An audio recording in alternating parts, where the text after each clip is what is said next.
Back now to our top story in the 2019 March for Life in Washington, D.C. We are joined now by the president of the March for Life Education and Defense Fund, Jeanne Mancini. Jeanne, thanks for being here. Thanks so much for having me, Catherine. The 46th annual March for Life has arrived. First off, did the government shutdown ever threaten this march? No. So we've marched 46 years, and we've marched in blizzards. Of course, you'll remember 3 years ago, a terrible blizzard that shut down the city, and the city police, threatened to shut us down. No, there hasn't ever been thought that there wouldn't be a 46th annual March for Life. The march will always go on. We're marching for the human rights abuse of abortion. We absolutely have to march. It's not because of government entities that we're marching. It's because of this human rights abuse, and they just kind of give us the structure by which we're protected. Excellent. Tell us how you decided on this year's theme, unique from day one, pro-life is pro-science. So every year we consider choosing the theme sort of a beautiful opportunity to educate about the most cutting edge needs or the most pressing needs in building a culture of life. So for example, in past years we've had being a birth mother as a noble decision, adoption.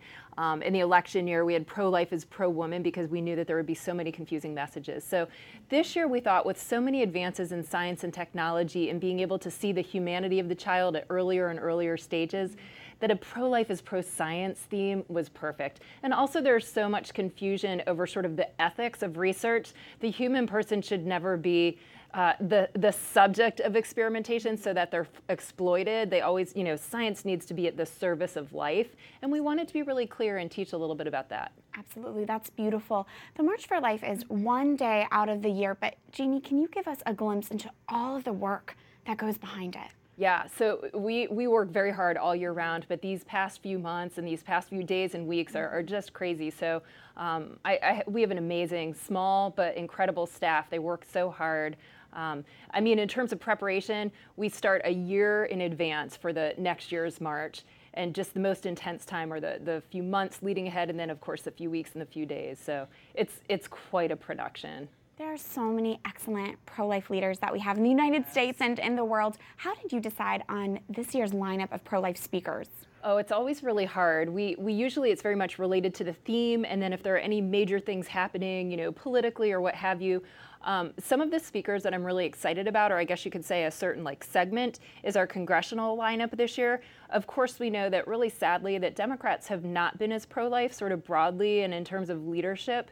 In recent years, we've seen their platform go more and more extreme, really advocating for abortion until birth and paid for by our tax dollars. So we tried really, really hard to get pro-life Democrats to show how important that is. And we were successful. So we actually, for the first time ever, have an equal lineup of Republicans and Democrats speaking at the March for Life. Excellent. The pro-life issue should be a bipartisan issue. Absolutely should be. Isn't, but this is what we can do at the March for Life to make it more so. We hope that so many of our viewers can come and travel to Washington, D.C. for the March for Life. But for our viewers who are not able to be here, how do you encourage them to still be involved and participate? Great question. Check out our website, marchforlife.org, and be willing to use the social media hashtag #WhyWeMarch. So that's our main hashtag, and we try to get it to trend around the world so that people can hear different stories. So Why We March is essentially people telling their stories about why they're pro-life.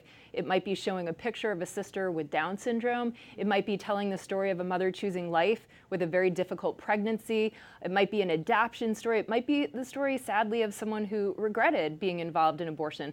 But people telling their stories using that hashtag #WhyWeMarch is so powerful, and it has a worldwide witness, so to speak. You never know how that's going to reach a person, it's that so true. message. Yeah. Finally, the day after the March for Life is the next Women's March.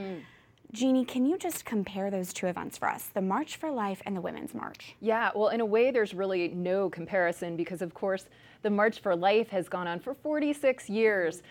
We're the single largest annual human rights abuse demonstration worldwide every year. And we're very grassroots. We have a modest staff, a very modest budget. We're also very youthful.